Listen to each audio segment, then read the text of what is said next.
特朗普要来访华了。这两天啊，我为了找点素材，特意去网上溜达一大圈儿。你们猜怎么着？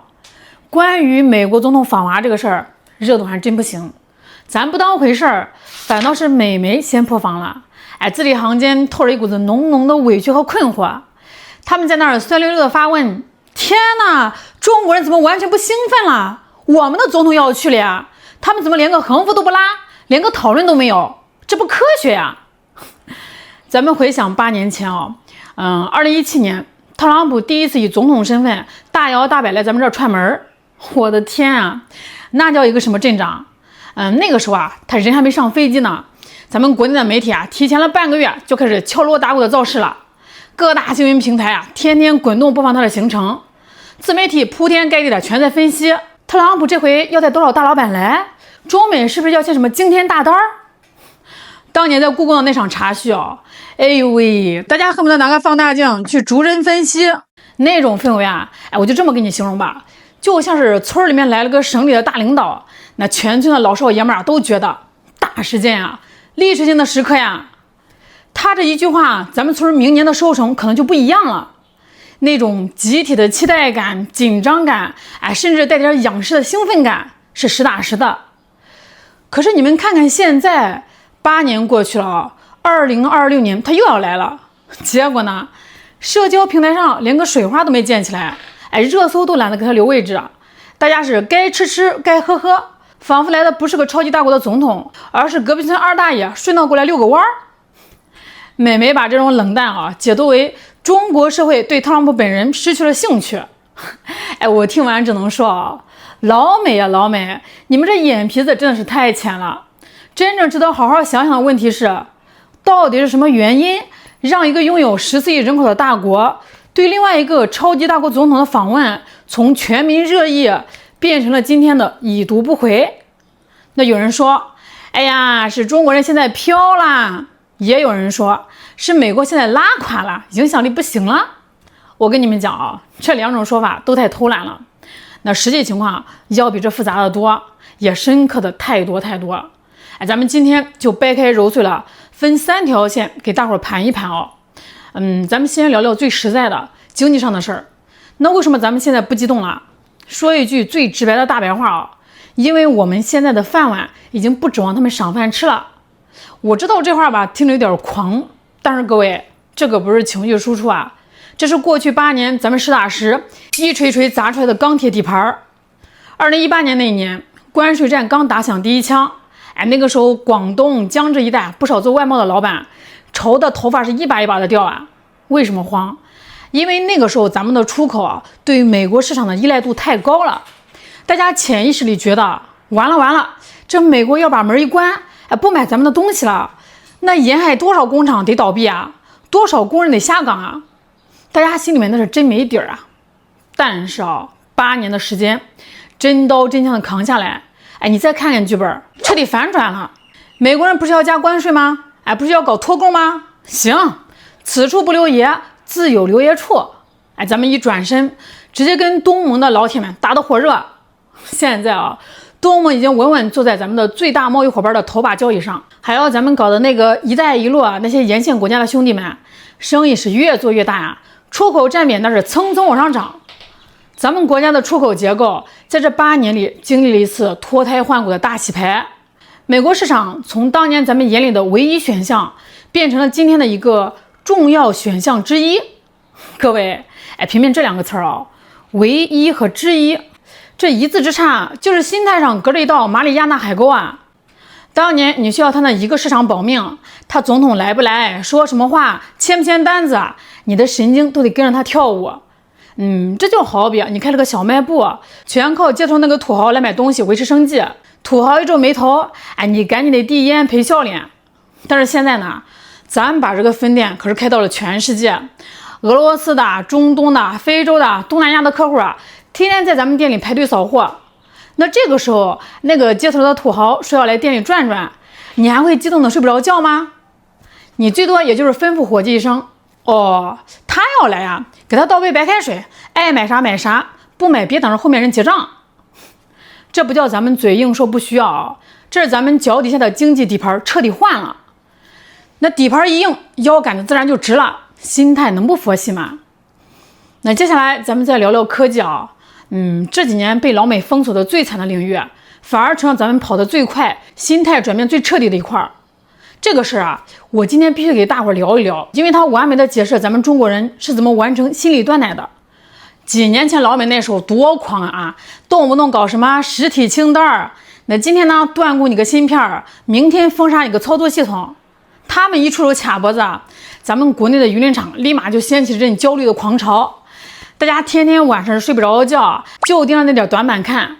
哎呀，咱们的高端芯片不行啊，咱们的软件受制于人呀。要是美国人真把网线拔了，咱们是不是得退回17时代啊？内容恐惧啊，是真真切切的。但世界上最魔幻的事情，恰恰就发生在过去这几年。老美以为把咱们关在小黑屋里饿着，咱们就会跪下来求饶。结果呢，咱们在黑屋里自己生火做饭，硬生搞出了一桌满汉全席。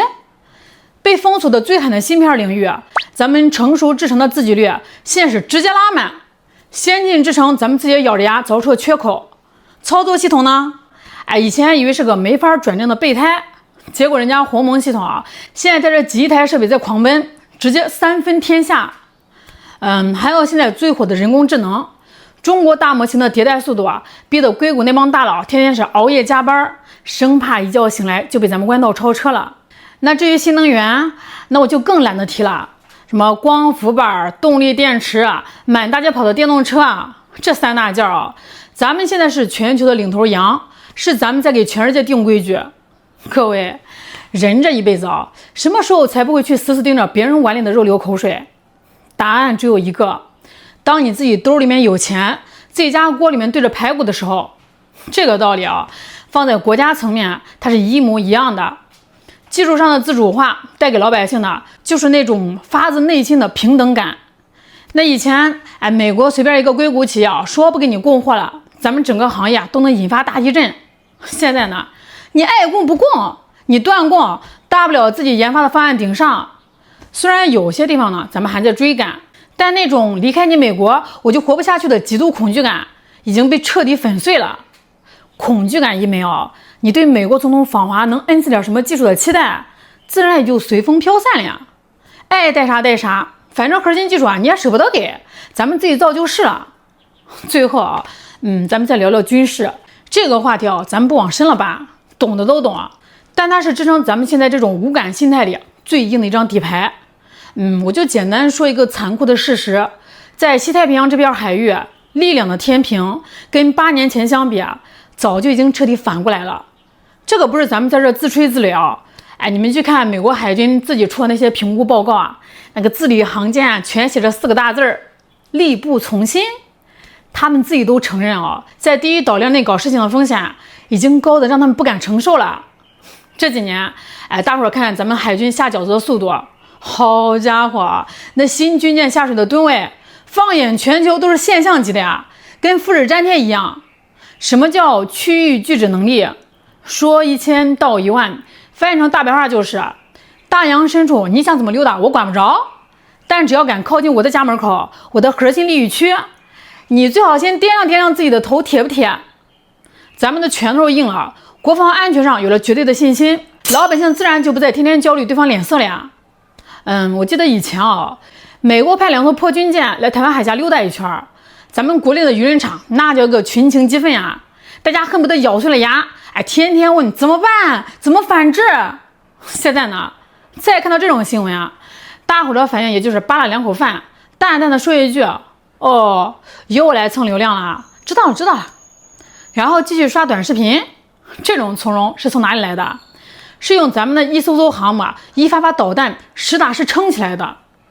当对方的坚船利炮再也没法让你感到害怕的时候，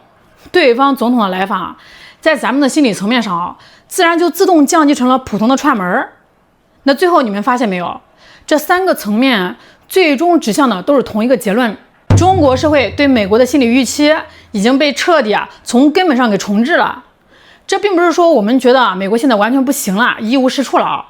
人家毕竟还是头号强国呀，这点客观事实咱们承认。这句话的核心在于，美国在咱们中国人眼里再也不特殊了。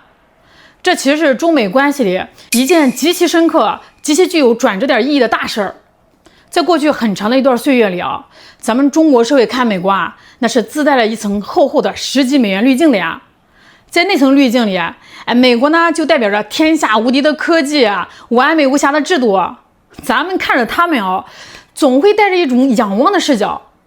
美国总统在中国随便举个手啊，投个足，都能引发海啸般的讨论。说到底啊，都是因为当时的大部分人觉得美国代表着某种我们需要拼命追赶的终极目标。但是这8年下来啊，那层厚厚的美国滤镜就在这一次次的交锋中，咔嚓咔嚓，一层接一层的碎了一地。这个心态的转变啊，可不是哪天早上醒来突然发生的啊，它是这8年来通过一个又一个具体的事件慢慢堆叠出来的。